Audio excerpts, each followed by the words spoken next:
Brad, she was diagnosed in October. What have these last 3 months been like for you? It's been a learning process, to say the least. I think the first month kind of knocked us back a little bit. Took us a while to kind of figure out what was going on, and then once we were able to wrap our mind around it and kind of figure out what was going on, it's just been something you deal with. I think my wife said it best. We were feeling sorry for ourselves, and she finally stopped us and said, "Hey, we can sit around and feel sorry for ourselves all we want, but it's not going to help the situation, and it's not going to help Ryan." And so, once we were able to get over that, and like I said, wrap our mind around it, things have been good. What have been the most difficult moments? Those 5 rounds of chemo, were those the most taxing on you and Jen and Ryan? Yeah, I think so. The first 2 rounds were difficult just because it's a new experience to us, but round 3 was really difficult. There's a certain drug called cisplatin in particular that some people are aware of that, it's really tough on your body. And so that first round that involved that drug was really, really tough. And obviously it's tough on Ryan. It was tough on us as parents just to see your kid go through that and not be able to do anything to help her. It's just one of those things where she has to go through the process of, letting that chemo break her body down and then her just recovering. And so, just as a parent, it's hard. It's hard to sit there and watch your child go through that. How is she doing right now? She's doing good. She just finished cycle 5 of chemo. Her body is beat down just like it should be. They basically, chemo's poison. And so that, continually beating your body up like that, it takes its toll on your body. And so she's tired, she's really fatigued, but her numbers, she actually went to the clinic today and did some blood tests and stuff, and her numbers are getting better, and so she's improving, and so we're really happy with her progress. When you say numbers, you mean like white cell count, that kind of stuff? Yes, her white cell count. It's the number in particular, it's called your ANC, your absolute neutrophil count, I think is what it is. And so that's at an acceptable level right now, and so we're pretty pleased. Kim said she had surgery ahead too? She does. We got surgery scheduled for March 2nd at Sloan Kettering Hospital in New York. Brad, how much have you, all these terms and everything you're talking about, how much have you guys had to learn over the last 4 months, about this whole new? Absolutely. I knew nothing about cancer going into this. I was completely ignorant to the whole deal. I'd had some grandparents that had cancer, but I was too young to really know what was going on. And so this has all been a learning experience for us. And like I said, that first month was just trying to learn as much as you can, as fast as you can, so you can make some somewhat educated decisions. Now we feel like we've got a decent grasp of it. I wouldn't say a good grasp. I don't know that you can have a good grasp without a doctorate in this stuff, but we have learned a lot. There's no doubt. How important, not just because obviously it's to benefit Ryan, but beyond what it could do for Ryan, for other kids, is Saturday for you? I think it's huge, and I can't say thank you enough to the athletic department and to the university for allowing us to do this. They came to me with this idea, and I was unsure how this would turn out. I know there's a lot going on in the athletic department, but man, everybody's really jumped on board on this and really given it 100%. And so I can't say thank you enough, and I think it's huge. I really do. Just the not only for Ryan, but to just raise awareness for pediatric cancer research. It's unfortunate, but pediatric cancer, it's underfunded. The research's underfunded. It's undersupported, and it makes sense. It's not.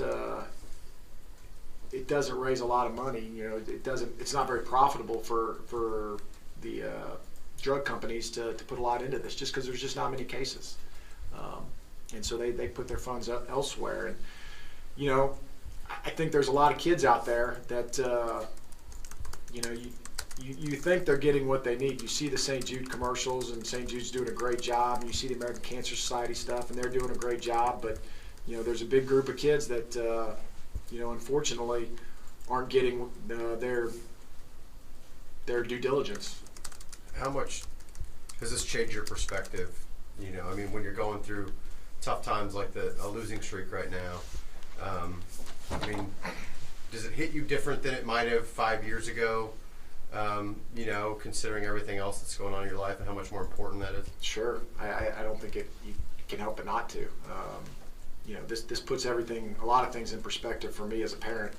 I don't react the same way to losses this year as I did last year. You know, winning and losing is important. Don't get me wrong, it's what we do, it's our job. But at the end of the day, your family, your children, that's what's really important. And so, you know, take Saturday, for example. You know, we got home from Alabama, and, you know, last year I would have sat in the office till who knows when, watching film, and, you know, I got in my car and went home and spent time with my kids, and I was excited, you know, to get home and be able to see them before they went to sleep. So it just makes you appreciate the time that you have with your family a lot more, and you know, makes you realize you got to put things in perspective and put things in their place. Did you consider, you know, not coaching throughout this, or has it been good for you to have something else to focus on? It was a discussion me and Coach had. You know, Coach basically called me in at the beginning of all this and said, "Hey, do what you need to do. You know, do you need to step away?" And you know, I think me and my wife both agreed that me being there full time would only do more damage than good. And so, yeah, you know, this has been good for me. You know, it allows me to clear my mind and concentrate on basketball, and you know, it makes me appreciate my wife even more because she doesn't get a break. You know, she does this 24/7, and my daughter won't let her go 10 feet from her. My wife, you know, she's either at the hospital with my daughter when they come home, she's at home with her. When my daughter goes to kindergarten, my wife has now gone back to kindergarten. And so, you know, she's way tougher than I am. I get a break and I get to come coach basketball and be around this, which is great for me. Brad, considering, you know, these are difficult circumstances, but to see some of the reaction, especially when that Rally for Ryan hashtag kind of came out, what was kind of going through your head when you kind of saw it blow up and go, you know, nationwide or worldwide? Yeah, it was completely unexpected. You know, we the first few days, there was a lot of people texting us, calling us, wanting to know what was going on, and so, you know, we just thought, hey, let's put together a Facebook page. A friend of ours in Warrensburg called up and said, hey, I'll do it. Let's put this together just so you can let everybody know what's going on without having to send out, you know, 1,000 text messages a day. And within a week, it just blew up. And you know, yeah, I'm not really even sure where the Rally for Ryan hashtag came from. Patrick, do you have something to do with that? I'm not sure who had anything to do. Anyways, it popped up on a text message or on a Facebook post, and next thing you know, it's nationwide, and it just so happened to coincide with a lot of people's team pictures. And so a lot of teams started holding up the hashtag Rally for Ryan in their team pictures, and it just kind of became a thing. And you know, it's kind of neat to see the effect that a little 6-year or a 5-year-old girl can have on so many people in such a short period of time. And you know, it's unfortunate that you know, it has to happen, but there has been a lot of good that's come along with it. And you know, I think she's brought a lot of awareness and a lot of attention to a cause that really needs it. How brave has Ryan been through this whole process?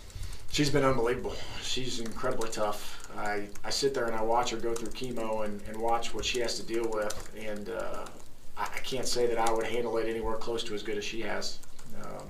You know, she's a little soldier.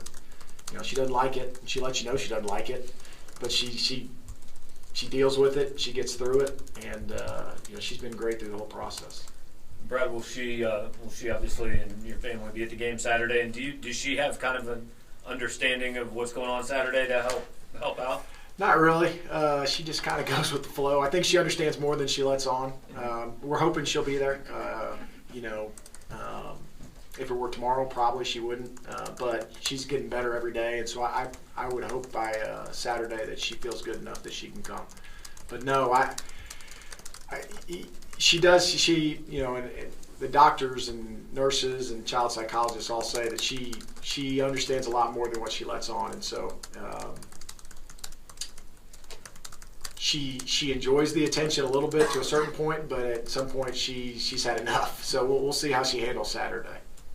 Do you guys have a sense of the prognosis? I know it was a little bit unclear back in October. Is that coming more into focus now? Yeah, so she has high risk stage 4 neuroblastoma. It is a rare form of cancer, but all pediatric cancers are rare. And so right now where we're at, like I said, she just finished chemo. We have surgery coming up 1st of March, and then from that point on, we're still deciding on our next path. We talk about how pediatric cancer research is underfunded.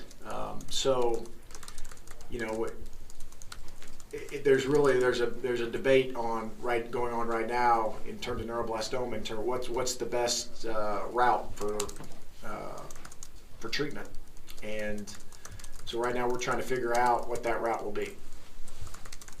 I think you mentioned she's 5 years old now. Yes, she's When's her 5. 6th birthday? March 8th, which I'm glad I know that because my wife would not be happy with me. Have you guys kind of found anyone during this process to lean on who might have some previous experience or can kind of? I have, yeah. Actually, I've talked to quite a few people. It's amazing that it's really a small community of parents out there with kids with neuroblastoma. But 2 people in particular that I've spent a lot of time talking to. Chris Harriman, assistant coach at New Mexico, associate head coach there in New Mexico. He was in Nebraska with his son, and I believe his son had leukemia. And I need to look that up. But I believe it was leukemia. And so, I called him just because he's in the coaching profession, and I just want to see how he dealt with, time management issues, recruiting, all that good stuff. And so me and him have conversed quite a bit, and he's been really helpful. And then there's a lady named Kathy Becker. She is a director of operations for the Clemson women's basketball program, and her son had neuroblastoma as well. And so I touched base with her and talked to her quite a bit as well. And her son actually went to Sloan Kettering for surgery also. And so we the coaching world's a small world, and we all lean on each other.